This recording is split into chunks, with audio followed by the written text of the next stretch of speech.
Salut les amis, j'espère que vous allez bien. On est parti pour une nouvelle vidéo. Avant de démarrer, je tiens évidemment à vous remercier. On a franchi la barre des 99 000 abonnés sur la chaîne.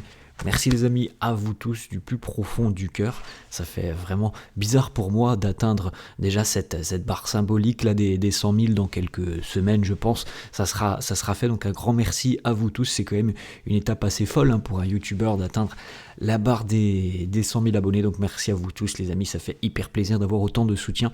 Franchement, c'est exceptionnel d'avoir toute cette communauté autour de moi et surtout autour du Real. On va regarder les amis les unes des quotidiens madrilènes. Marca qui titre Disparados. L'Espagne fonce vers la Coupe du Monde avec une nouvelle victoire hier 2-0 face à la Géorgie, même si il a fallu attendre un petit peu avant que cette rencontre se débloque. L'Espagne a eu une maîtrise quand même totale sur la rencontre. Victoire 2-0 qui permet à l'Espagne d'être à 9 points après 3 journées. Il reste 3 matchs. Voilà, il reste la phase retour pour la Roja. Et évidemment que la qualif à la Coupe du Monde arrivera sans problème pour les hommes de Luis de la Fuente. Olivier Mbappé, on en parlera dans quelques instants de Kylian Mbappé, les amis. Les nouvelles sont plutôt rassurantes. Ensuite, la une du quotidien AS qui titre Hacia América a toda mecha.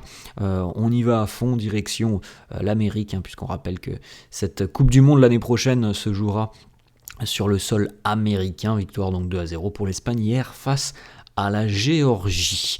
On a une petite information encore une fois sur Kylian Mbappé juste ici. Mbappé respiró para el Madrid. Le Real respire par rapport à Kylian Mbappé. Il n'y a pas une blessure très sérieuse pour l'attaquant français. On peut jeter un petit coup d'œil les amis. La trêve internationale, alors elle n'est pas terminée mais elle se passe quand même plutôt bien pour les joueurs du Real.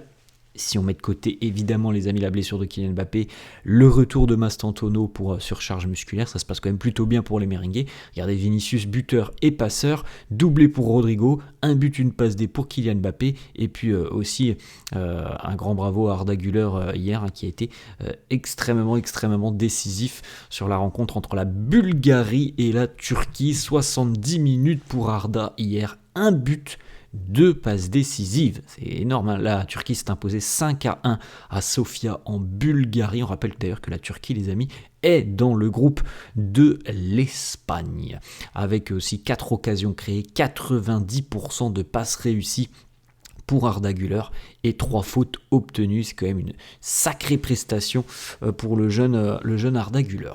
On a aussi cette stat assez parlante, on l'a vu depuis l'arrivée de Xabi Alonso, les amis, le temps de jeu d'Arda Güler a considérablement augmenté du côté de Madrid. Alors son temps de jeu, mais aussi son rôle. C'est un joueur maintenant que l'on peut considérer comme un titulaire en puissance, on va pas dire indiscutable, mais un titulaire en puissance quand même depuis l'arrivée de Xabi Alonso. Il est impliqué donc avec le Real et avec la sélection, il est impliqué sur 11 buts en 13 matchs cette saison, ce qui est quand même plutôt pas mal. Alors, il est plus à la passe qu'au but, mais il a quand même marqué déjà pas mal depuis le début de saison. Arda, on sait que c'est un joyau qui a un pied gauche magnifique.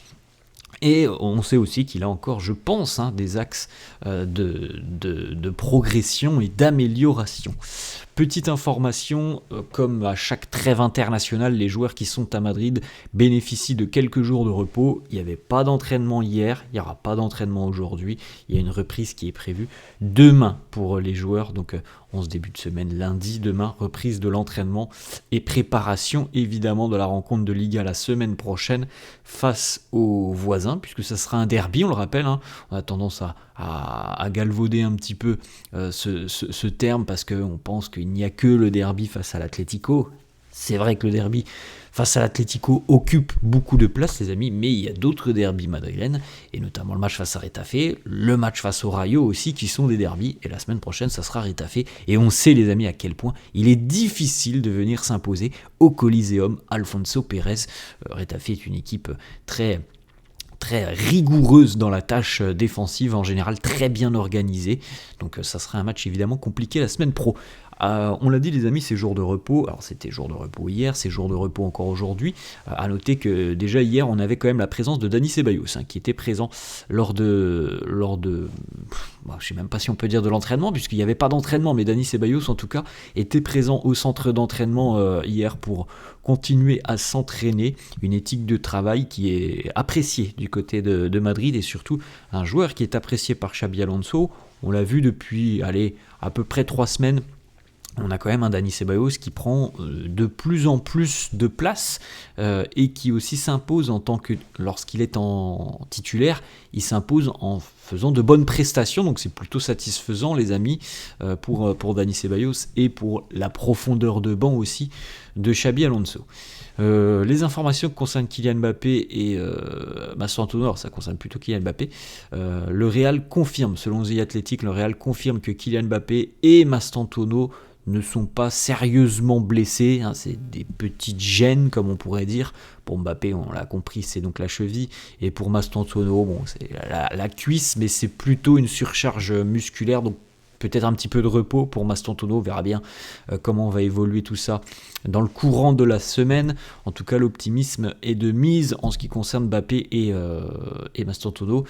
Selon le quotidien de la Copé, Mbappé jouera la rencontre face à Retafe le week-end prochain, donc il va revenir là à Madrid. Je pense que dès demain, on aura un Mbappé peut-être en salle de soins, peut-être au gymnase, et on espère du côté du Real qu'il y aura une reprise de l'entraînement, allez, on va se dire mercredi, jeudi, une reprise de l'entraînement pour Kylian Mbappé.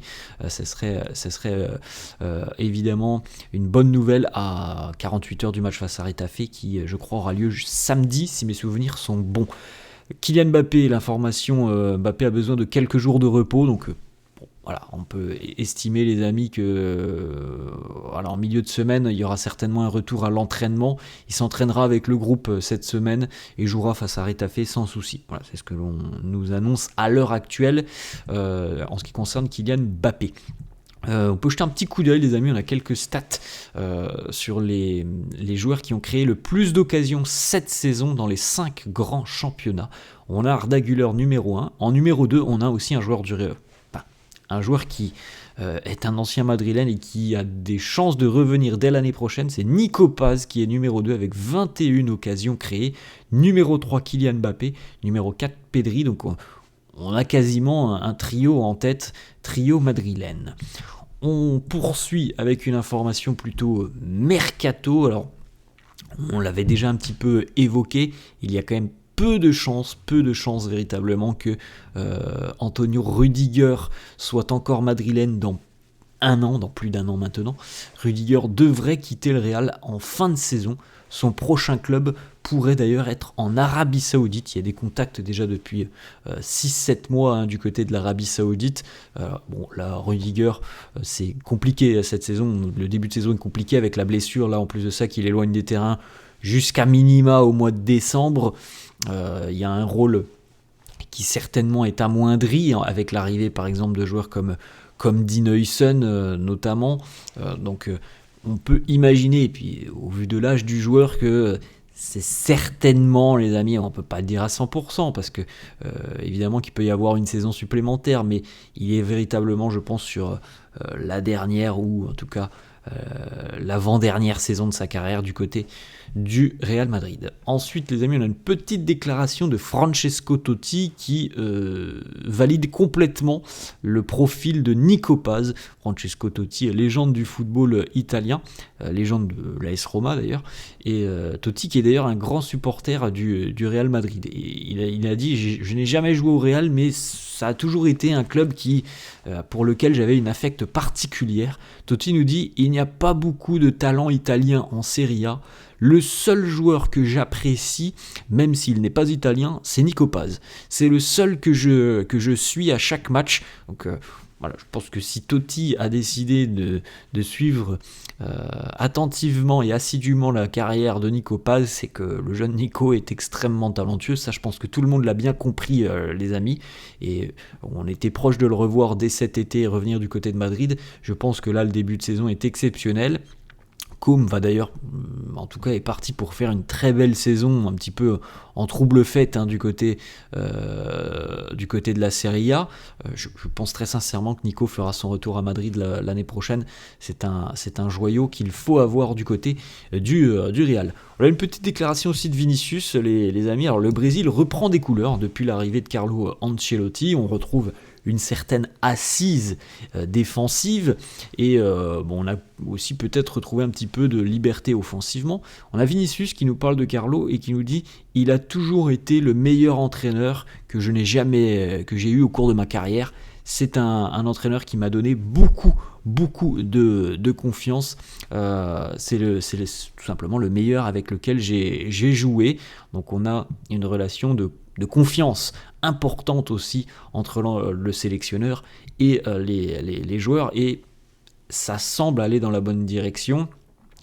On attendra peut-être vraiment un match test pour le Brésil pour savoir un petit peu où ils en sont, parce qu'il y a eu une campagne quand même d'éliminatoire au mondial. Alors là, en Amérique du Sud c'est un peu particulier, il y a quand même je crois 18 journées, c'est particulier, et c'est vrai que le Brésil n'a pas été très dominant sur cette campagne. Ils se sont qualifiés parce que c'est quasiment impossible de ne pas se qualifier en zone Amérique du Sud pour une grosse nation, parce que je crois qu'il y a 7 qualifiés sur 10, donc c'est quasiment impossible de ne pas se qualifier, mais la campagne n'a pas été très satisfaisante, et on n'a pas été forcément très rassuré, je pense, du côté du Brésil.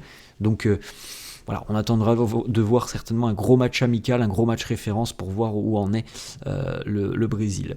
Carlo Ancelotti d'ailleurs ne serait pas contre l'idée de prolonger son contrat avec le Brésil jusqu'en 2030. Le plan du côté de la sélection et du côté de la fédération brésilienne est que Carlo soit à la tête d'un nouveau cycle pour le football brésilien. En 2030, c'est loin quand même, on verra bien. Je suis toujours un petit peu surpris moi de voir ce genre d'informations. Ça fait 3 mois que Carlo est à la tête du Brésil. Alors, comme je viens de le dire, je pense qu'on est dans la bonne direction.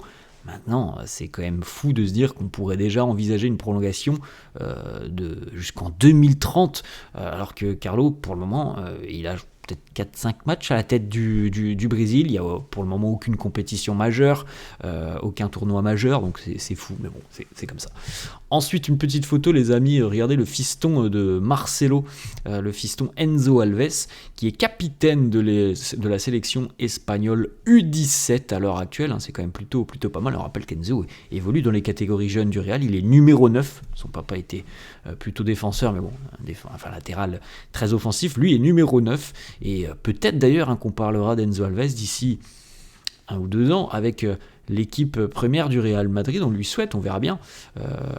C'est certainement un joueur qui a beaucoup de talent déjà du côté de l'académie madrilène. Petite photo pour terminer, les amis, Bellingham, Mbappé et Vinicius avec la nouvelle collection du Real version rétro. Voilà les amis, la fin de cette vidéo, j'espère que ça vous a plu. N'hésitez pas comme d'habitude à lâcher un petit pouce bleu, n'hésitez pas non plus à vous abonner à la chaîne.